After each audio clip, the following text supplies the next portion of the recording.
Super star Mahesh Babu Rajamouli దర్శకత్వంలో రూపొందుతున్న cinema ప్రస్తుతం ప్రీ ప్రొడక్షన్ పనులు వేగంగా శకశక నడుస్తున్నదంట.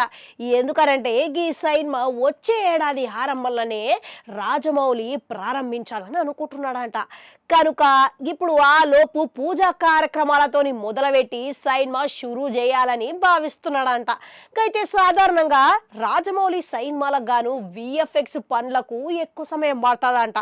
అందుకని చెప్పేసి ఇప్పుడు సినిమా షూటింగ్ అయిపోయిన తర్వాత 6 నెలల పాటు లేకపోతే ఏడాది పాటుగానే కేవలం విఎఫ్ఎక్స్ పనులకి మాత్రమే ఎక్కువ సమయం పడుతుందంట. అందుకని చెప్పేసి ఈసారి రాజమౌళి ఒక కొత్త వ్యూహంతోని ముందుకు సాగాలని నిర్ణయించుకున్నట్లు ఇక టాక్లు అయితే వినబడుతున్నది. మళ్ళీ ఇప్పుడు విశ్వసనీయంగా అందుతున్న సమాచారం ప్రకారము రాజమౌళి మహేష్ బాబు ముందుగానే ఈ విఎఫ్ఎక్స్ కు సంబంధించిన సన్నివేశాలు మొత్తం పూర్తి చేయాలని అనుకుంటున్నారట. తస్సది ఇక చూసిర్రా, గిది కదా వ్యూహం అంటే.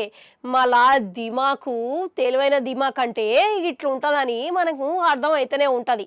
అయితే ఈసారి రాజమౌళి కేవలం విఎఫ్ఎక్స్ కి మాత్రం ఎక్కువ సమయం కేటాయించాలని అనుకుంటున్నాడంట. అందుకని చెప్పేసి ముందుగాల విఎఫ్ఎక్స్ పని మొత్తం పూర్తయితే సినిమా ఆలస్యం కాకూడదు అనే ముచ్చటతోని ఆయన యాదికి పెట్టుకొని ప్రీ ప్రొడక్షన్ పనులు గిట్లా అందుకు తగ్గట్టుగానే చేస్తున్నాడంట. ఇక ప్లానింగ్ అంటే గిది మరి. ఇక అంతేకాకుండా ఇక విఎఫ్ఎక్స్ పనులు అయిపోయిన తర్వాత ఇక ఇతర పనులకు గిట్లా ఎక్కువ సమయం పట్టకపోవచ్చు అనే ఉద్దేశం అయితే బయటపడుతున్నది.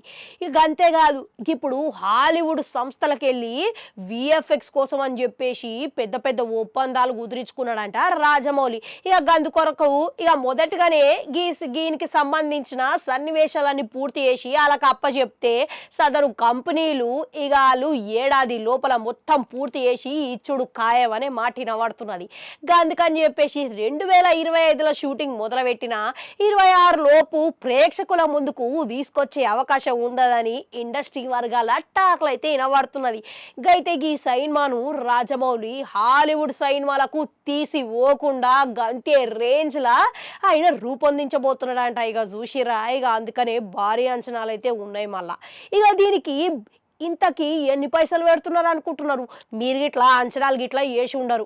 అక్షరాల 500 కోట్లకు మించి పైసలు గుమ్మరిస్తున్నారంట. ఇక చూసిరా, మరి ఆ మాత్రం ఉండక తప్పుతుందా ఏంది? అయితే బాహుబలి 2 కంటే ఎక్కువ గిట్లా వసూళ్లు రాబడతాయి అనే అవకాశం ఉన్నది అనేది మాట అయితే వినబడుతున్నది. ఇక అది ఎంతవరకు నిజమవుతుందో అనేది సినిమా విడుదలైన తర్వాత ముచ్చట. కానీ మీరు ఇట్లా ఏమంటారు? ఇక ఈయన కొత్త వ్యూహం అనేది ఎంతవరకు విజయవంతం అవుతుంది అంటారు? కామెంట్లలో కామెంట్ పెట్టుర్రి.